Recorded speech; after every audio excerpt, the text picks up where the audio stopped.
There's nothing more we can say other than everything will come out in court on the 16th. Attorneys for the suspected I-10 freeway shooter get in a major court win today as they fight for his freedom. They believe Leslie Merritt Jr. is innocent and say they have proof. They were back in court today, so is Mike Watkins, live now with more on what happened. Mike. Yeah, from his very first appearance in court, accused freeway shooter Leslie Allen Merritt has said that he's the wrong guy, and today, in keeping with that theme, Merritt and his defense lawyers once again back in court this afternoon, seeking to have Merritt's $1 million bond lowered, and also telling Judge Warren Granville that they now have evidence and witnesses to prove that he's innocent.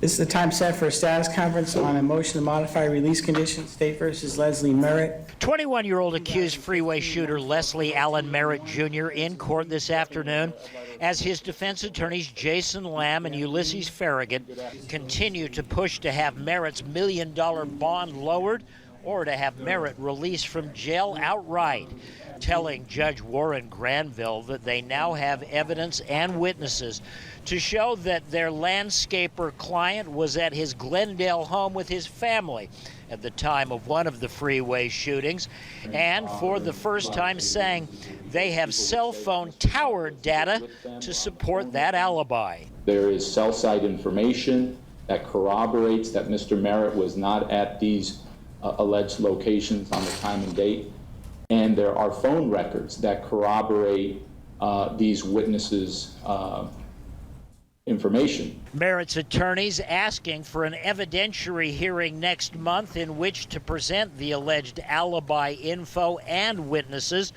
with the prosecutor expressing concerns that such a hearing could turn into a mini trial. Essentially, defense counsel wants us to jump a couple of steps ahead and go to trial and do the trial already, and that's not what the proper. This is not the proper forum for that. We are inviting the state to test this information, and the state, for whatever reason, is deciding they don't want to test this information at this point. But in the end, Judge Granville granting the defense's motion for, in essence, a mini trial next month with evidence and testimony concerning Leslie Merritt's claimed alibi. The judge also telling the attorneys that no more talking in public about the case. There's nothing more we can say other than everything will come out in court on the 16th. So I appreciate the understanding. It's a difficult situation, but we're going to follow Judge Granville's marching orders, and we're just going to leave it right there. You guys wanted to present evidence. He's going to allow you to present evidence. This was a win for you. We'll see you on the 16th, Watkins. Yeah, they'll definitely see us on the 16th. The stage set for what could be a very interesting evidentiary hearing. We should learn a lot more about this alleged alibi, and we're going to have more on Today in Court coming up at 6 o'clock. Down at Superior Court, I'm Mike Watkins for 3TV.